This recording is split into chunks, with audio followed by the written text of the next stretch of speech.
ఎవరెవరిని పూజించాలా?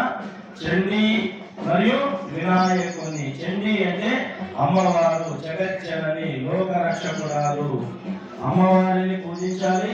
మరియు వినాయకుడిని, విఘ్నేశ్వరుణ్ణి, మహాగణపతిని పూజించాలి, ఆరాధించాలి, అర్చించాలి. అలా చేసినట్టయితే ఈ కలికాలంలో కలిబాధలు తొలగి మనము మోక్షాన్ని పొందుతాము. మనం అనుకున్నటువంటి సంకల్పాలను సిద్ధింపజేసుకునేటటువంటి మార్గము సుగమమవుతుంది అని మనకు శాస్త్రం చెబుతూ ఉంది. కాబట్టి అమ్మవారిని, వినాయకుడిని విశేషంగా పూజించాలి అని శాస్త్రం చెప్పింది. కాబట్టి కలికాలంలో ఈ రెండు విశేషమైనటువంటి ద్విగుణీకృతమైనటువంటి పూజా ఫలితాన్ని ఇస్తాయి అనేది శాస్త్ర వచనం ఉంది. కాబట్టి దాన్ని ఆధారంగా చేసుకొని ఈ అధిక మాసం లోపల మనము గణపతి హోమాలను సంకల్పించి అందులో భాగస్వాములు కావడం జరిగింది. అమ్మవారు ఎలాగైతే మనకు సంపూర్ణ అనుగ్రహాన్ని, శక్తినిచ్చి అనుగ్రహం చేస్తుందో, మరి వినాయకుడు అనేటటువంటి వాడు విఘ్న వినాయకుడు అని అంటాం. విఘ్నములను తొలగించేటటువంటి వాడు. ఎందుకు గణపతిని మనం పూజిస్తాము అంటే, కలికాలం అనేటటువంటిది అత్యంత బలీయమైనటువంటిది. దేనికి? అధర్మానికి. మనిషి యొక్క మనసులోనే దేవతలు, రాక్షసులు కొలువై ఉన్నారు. ఒకప్పుడు దేవుళ్ళు వీళ్ళు, రాక్షసులు వీళ్ళు అని సులభంగా ఇలా ఉన్నారు అంటే వీళ్ళు రాక్షసులు. నల్లగా ఉండి, బాగా మీసాలుండి, కూరలుండి, పళ్ళు ఉండి, కొమ్ములుండి కదా. కారణం బంధమోక్షయో. అన్నిటికీ కారణం ఏమిటి? మనస్సు. మన మనస్సే మనల్ని దైవత్వం వైపు నడిపిస్తుంది. మన మనస్సే మనల్ని రాక్షసత్వం వైపు నడిపిస్తుంది. మన మనస్సే మనల్ని అహం బ్రహ్మాస్మిగా మారుస్తుంది. మన మనస్సే అధర్మం వైపు మనల్ని నడిపిస్తుంది. కాబట్టి మనస్సు అనేది దానికి కారణము అని మన శాస్త్రం తెలియజేస్తూ ఉన్నది. కాబట్టి ఆ మనస్సును నియంత్రించుకోవడానికి కలికాలంలో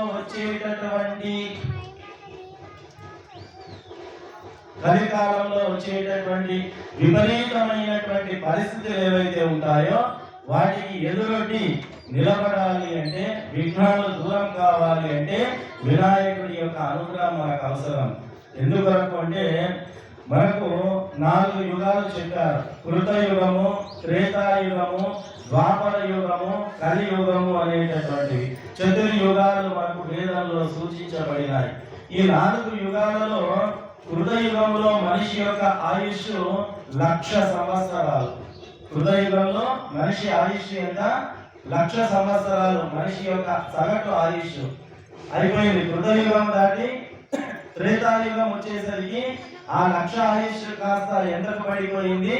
10,000 సంవత్సరాలకు పడిపోయింది. త్రేతాయుగంలో మనిషి యొక్క సగటు ఆయు ప్రమాణము 10,000 సంవత్సరాలు. కృతయుగం అయిపోయింది, త్రేతాయుగం అయిపోయింది. మరి ద్వాపర యుగం వస్తే ద్వాపర యుగంలో 10 సంవత్సరాల నుంచి ఆయు ప్రమాణం ఎంత పడిపోయింది? 1000 సంవత్సరాలకు పడిపోయింది. మరి ఆ యొక్క ద్వాపర యుగం నుంచి ఇప్పుడు మనం ఏ యుగంలో ఉన్నామో? కలియుగంలో ఉన్నాము. ఈ కలియుగంలో మనిషి యొక్క ఆయు ప్రమాణం ఎంత అంటే 100 సంవత్సరాలు.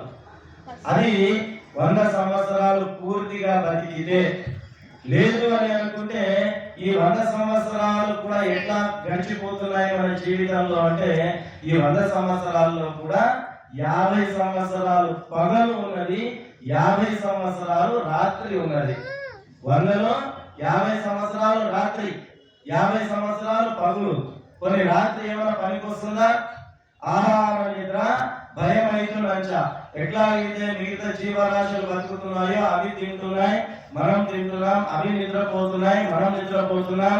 అవి మైథునం సంభోగ క్రియ సంసారం చేస్తున్నాయి, మనం సంసారం చేస్తున్నాం. అవి పిల్లల్ని కంటున్నాయి, మనం పిల్లల్ని కంటున్నాం. అవి తిరుగుతున్నాయి, మనం తిరుగుతున్నాం. కాబట్టి ఆ యొక్క జీవ జంతువులకు మనిషికి తేడా ఏంటి? అవి ఏమేం చేస్తున్నాయో మనిషి కూడా అవే చేస్తున్నాడు. మరి ఏమిటి ఆ జీవ జంతువులకు మనిషికి ఉన్నటువంటి తేడా ఏమిటి అంటే, ఈ జ్ఞానం అనేటటువంటిది ఏదైతే ఉందో, ధర్మం అనేటటువంటిది ఏదైతే ఉందో, భగవంతుడు అధికంగా మానవుడికి అనుగ్రహించినటువంటిది. కాబట్టి 50 సంవత్సరాలేమో రాత్రిలో వెళ్ళిపోతుంది, ఇక మిగిలింది 50 సంవత్సరాలే. ఆ 50 సంవత్సరాలు 4 అవస్థలు ఉన్నాయి. ఏంటి ఆ 4 అవస్థలు? బాల్యావస్థ, యుక్తావస్థ, తర్వాత యువావస్థ, తర్వాత మన వృద్ధాప్యం అనేటటువంటివి. బాల్య వయస్సు ఉంది, యుక్త వయస్సు ఉంది, గృహస్థుగా, తర్వాత వయోవృద్ధుడిగా. ఈ 4 దశలను దాటి రావాలి. బాల్యంలో ఉన్నప్పుడు ఆటల్లో పాటల్లో జీవితాన్ని మానవుడు గడిపేస్తాడు. యుక్త వయస్సులో ఉన్నప్పుడు ఏమో ప్రేమ, పెళ్లి, ఇతరత్ర వ్యవహారాలు అనుకుంటూ సంపాదనలో, ఉద్యోగ వ్యాపారాలలో జీవనం కాలం వెళ్లదీస్తాడు. ఇక ఉన్నటువంటిది వృద్ధాప్యము.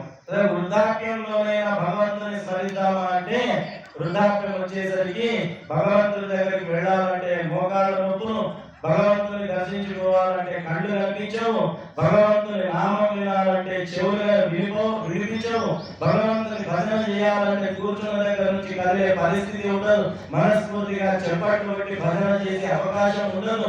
ఎవరైనా భగవన్నామం మనం చెప్పలేకపోయినా ఎదుటివాడు చెబుతున్నా కూడా వినడానికి చెవులు కూడా వినిపించినటువంటి ఒక దుర్భరమైనటువంటి వృద్ధాప్య జీవనంలో మనం ఉంటాం. కాబట్టి జగద్గురు ఆదిశంకరాచార్యులు చెప్తారు, బాల్యంలోనేమో అలానే జీవనం గడిపేది, యవ్వనంలోనేమో అలా విషయ వాసనలో జీవనం గడిపేది, కొన్ని వృద్ధాప్యంలోనైనా నీవు భగవంతుని స్మరిస్తావా అంటే ఒకవైపు వ్యాధులు, రోగాలు, బాధలు, సంసారము, కళ్ళు కనిపించక, కాళ్ళు నడవడానికి లేక, చెవులు వినిపించక, ఆరోగ్యం సహకారం చేయక, అటువంటి దౌర్భాగ్య పరిస్థితుల్లో బురదలో క్రిమి కీటకాలు తల్లడిల్లినట్టు మంచం పైన పడుకుని నడవడానికి చేతకాక కూర్చున్న దగ్గరనే మల విసర్జన చేసి, కూర్చున్న దగ్గరనే మూత్ర విసర్జన చేసి, తిన్నది గొంతులో దిగమిగక, తిన్నది అరగక, నీవు భారమవుతూ, భూమికి భారమవుతూ, కుటుంబ సభ్యులకు భారమవుతూ, ఎలాగైతే బాజారులో తిరుగుతున్నటువంటి శునకము కన్నా హీనమైనటువంటి బతుకు ఈడేరుస్తున్నటువంటి ఆ దశలో నీ బాధను తట్టుకోవడానికి నీ మనస్సంతా నీ బాధల వైపు పోతే ఆ వృద్ధాప్యంలో ఇక నీ మనస్సు భగవంతుని మీద ఎక్కడ నిలుపుతావు? ఇది ప్రశ్నిస్తున్నటువంటి ఎవరు? జగద్గురు ఆదిశంకరాచార్యుల వారు. కాబట్టి రిటైర్మెంట్ అయినాక నేను భగవంతుని పూజిస్తామని అనుకుంటే అంతకంటే మూర్ఖులు ఈ సమాజంలో ఎవరు లేరు అని అర్థం. ఎందుకంటే వాడు ఏమనుకుంటున్నాడు, రిటైర్మెంట్ అయ్యే వరకు నాకేం కాదు, నేను హాయిగా ఉంటా అనుకుంటున్నాడు. ఆయుష్ మన చేతిలో ఉందా? కాలాయ తస్మై నమః. ఎప్పుడు ఏమి జరుగుతుందో పరమాత్ముడు విధి రాతను ఎలా రాస్తాడో, మన మార్గాన్ని ఎక్కడ తిప్పుతాడో అది భగవంతుడికి మాత్రమే తెలుసు, మనకు తెలియనటువంటి విషయం. కాబట్టి జగద్గురువులు ఏం చెప్తారు అంటే, ఇది నా జీవితంలో ఈ రోజే చివరి రోజు అనుకున్నప్పుడు ఎట్లాగైతే జీవిస్తామో ప్రతి రోజు కూడా అలాగే జీవించాలి. అప్పుడే మనము భగవంతుని స్మరించాలనేటటువంటి స్పృహ మనకు కలుగుతుంది, భగవంతుని వైపు మనస్సు దాలుతుంది అని చెప్పి మనకు జగద్గురు ఆదిశంకరాచార్యుల వారు చెప్తున్నారు. కాబట్టి ఈ కార్యక్రమాలన్నీ ఎందుకొరకు చేయడము అంటే, బిజీ అయినటువంటి మన సంసారంలో ఉన్నటువంటి మనము కనీసం ఇలా భగవంతుడు అనేవాడు ఒకడున్నాడు, ఇది ఇప్పుడు ఉన్నటువంటిది మొత్తము కూడా ఎవరిచ్చింది? భగవంతుడు ఇచ్చినటువంటిదే.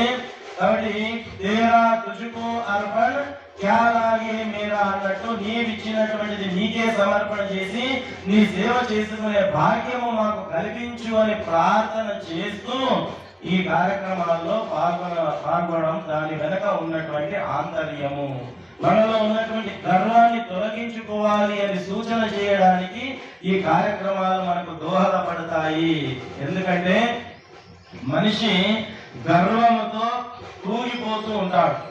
ఎట్లయితే తాగుబోతులు తాగి తూగుతూ ఉంటారో, తాగినప్పుడు వాడికి ఇంకొక రెండవ ప్రపంచం కొత్తగా ఎట్లా అయితే కనిపిస్తుందో, మనము కూడా నిజ జీవితంలో నిత్య జీవితంలో ఆ మైకంలో ఉన్నవాడి మాదిరిగా గర్వముతో అహముతో విర్రవీగిపోతూ ఉంటాం.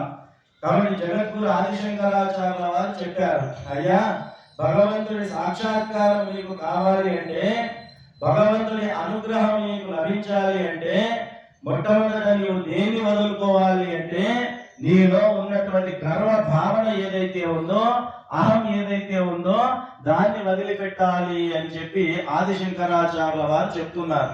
చాలా మంది పోతారు, ఎక్కడైనా పోయినప్పుడు పదార్థాలు వండినప్పుడు జిలేబీ వేయడానికి పోతే వదండి మేము కాశీకి పోయి జిలేబీ తెచ్చినాము అని చెప్తారు. ఏదో బాదుషాలు వండినప్పుడు బాదుషాలు వేసినప్పుడు లేదండి మేము బాదుషా కాశీలో వదిలిచ్చినాము అని చెప్తాడు. ఇంకేదో విడిచిపెట్టాలి అని శాస్త్రం చెప్పిందట. కాబట్టి నాకు జిలేబీ ఇష్టం కాబట్టి నేను జిలేబీ విడిచిపెట్టాను, నాకు బాదుషా ఇష్టం కాబట్టి నాకు బాదుషా విడిచిపెట్టాను. ఇట్లే ఒకడు వచ్చిందంట పక్క, స్వామి నాకు నా భార్య అంటే చాలా ఇష్టం, మరి ఎట్లా చేయాలన్నాడంట.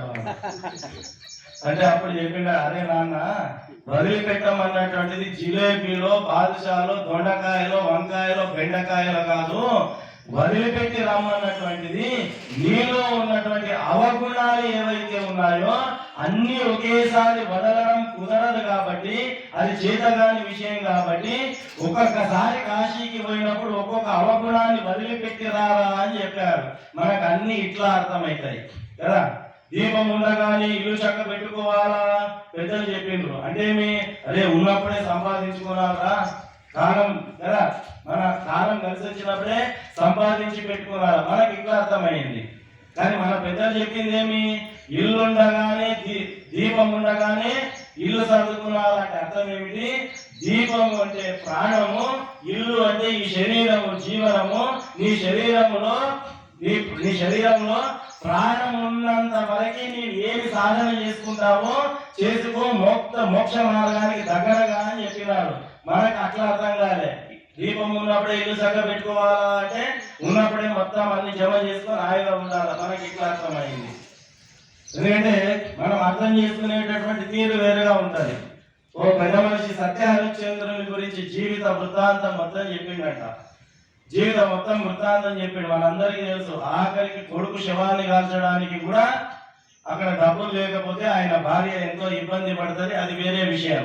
కాబట్టి మొత్తం సత్యహరిశ్చంద్రుని ఘట్టం మొత్తం చెప్పిన తర్వాత అప్పుడు లేచి అడిగిందట, సత్యహరిశ్చంద్రుని ఘట్టం మొత్తం నేను చెప్పాను కదా, దీనివల్ల నీకు ఏమర్థమైంది చెప్పు అన్నాడట. స్వామి నాకేమర్థమైందంటే జీవితంలో బుద్ధి ఉంటే సత్యం మాట్లాడరాదు, ధర్మ మార్గంలో పోరాదు. సత్యం మాట్లాడితే ధర్మ మార్గంలో పోతే దాన ధర్మాలు చేస్తే సత్యహరిశ్చంద్రుని పెండం లాగా తిప్పలు పడాల్సి వస్తుంది. కాబట్టి ఇది మొత్తం నాకు అర్థమైంది ఏంటంటే సత్యం మాట్లాడరాదు, ధర్మం చేయరాదు, దానాలు చేయరాదు. ఇవి మూడు చేసినందుకే కదా సత్యహరిశ్చంద్రుని బతికట్లా అయింది. ఇది నాకు అర్థమైంది అన్నాడంట. మనకు కథలకి ఇట్లా అర్థమైంది మనకి కదా. దానికి చెప్పిన ఉద్దేశం వేరే, మనం అర్థం చేసుకునేటటువంటి ఉద్దేశం వేరే. కాబట్టి ఈ యొక్క 50 సంవత్సరాల పగుల్లో కూడా బాల్యావస్థ, యుక్తావస్థ, వృద్ధావస్థలో పడి మునిగి తేలుతూ ఉంటాము. భగవంతుని స్మరించే అవకాశం మనకు దొరకదు. కాబట్టి భగవంతుని స్మరించాలి అని చెప్పి గుర్తు చేయడానికే ఇలాంటి కార్యక్రమాలు మనం నిర్వహణ చేస్తూ ఉంటాం. భగవంతుని గుర్తు చేసుకోవడానికి. ఎందుకు గుర్తు చేసుకోవాలి అంటే ఈ శరీరం ఇచ్చింది ఆయనే. ఇంతకుముందు చెప్పాను, గర్వభావన దూరం అయితేనే భగవంతుని యొక్క అనుగ్రహం మనకు లభిస్తుంది. ఇప్పుడు మనం గర్వంతో, అహంకారంతో, ఇతరత్ర ద్వేషము, అసూయ, ఎన్నో రాగాలు, వీటితో నిండి ఈ హోమంలో కూర్చున్నాం అనుకోండి, ఈ పంచకుండాత్మక కాదు, 5 సహస్ర కుండాత్మక హోమంలో కూర్చున్న స్వామివారి అనుగ్రహం మనకు దొరకదు. నేను చాలా సందర్భాల్లో చెబుతూ ఉంటాను. ఏమని? ఉదాహరణకు ఇప్పుడు హోమం కూర్చునేది ఉన్నది. ఇప్పుడు అమ్మవారు చాలా చక్కగా తయారై వచ్చినారు, కొందరు మంచి మంచి పట్టు చీరలు పెట్టుకొని వచ్చినారు. ఇక్కడ మా ధీరజ్ దీక్షిత్ గారు నిర్వాహకులు, మీరు ఎక్కడైతే హోమకుండం దగ్గర కూర్చోవాల్సి ఉన్నదో కొంత బురద తీసుకొచ్చి అక్కడ వేసారనుకోండి, మీరు కూర్చుంటారా? లేదు. ఏమైందమ్మా కూర్చోండి అంటే, ఏ స్వామి బురద వేసి కూర్చోమంటే ఎట్లా? లేక నా భర్త 6 నెలలు ఎంబడి పడితే లేక మొన్న చీర ఇప్పించిండు, మళ్ళీ ఎప్పుడు ఇప్పిస్తాడో తెలియదు.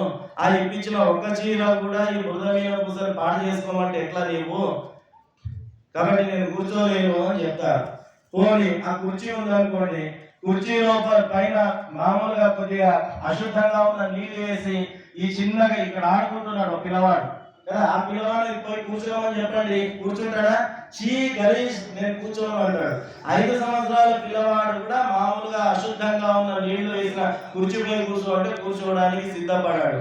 మరి మామూలుగా కుర్చీ దుమ్ము ఉంటేనే కూర్చోవడానికి ఇష్టపడడం లేదు, ఏదో కొంత బురద ఉంది అని చెప్పి మీరు కూర్చోవడానికి ఇష్టపడడం లేదు. మరి నీ మనస్సు నిండా నీ అసూయ ద్వేషం అనే మలినాన్ని నింపుకుంటే నీ మనస్సులో వచ్చి భగవంతుడు ఎట్లా కూర్చుంటాడని అనుకుంటున్నారు మీరు? శివుడంటే వాడేమి దూరము లేడు, మనలో ఉన్నాడు కానీ కానరాడు అని భజన చేశాం కదా. మరి వాడు మనలోనే ఉన్నాడు, ఎక్కడో లేదు. మరి మన దగ్గర కూర్చోవాలంటే మానవ మాత్రులైన మనమే అశుద్ధిగా ఉంటే కూర్చోవడానికి ఇష్టపడినప్పుడు మనసులో మలినం నింపుకుంటే భగవంతుడు వచ్చి ఎట్లా కూర్చుంటాడు? కాబట్టి మలినం ఎన్నో రూపాల్లో ఉంటుంది. ఏ రూపాల్లో ఉన్నా ఆ మలినాన్ని తొలగించుకోవాలా, నిర్మాల్యము అని చెప్తారు దాన్ని. అందుకే ఆ నిర్మలమైనటువంటి మనస్సుతో మనము భగవంతుని స్మరించాలి అని మన శాస్త్రం చెప్తుంది. ఇవన్నీ గుర్తు చేయడానికి ఈ కార్యక్రమాలు.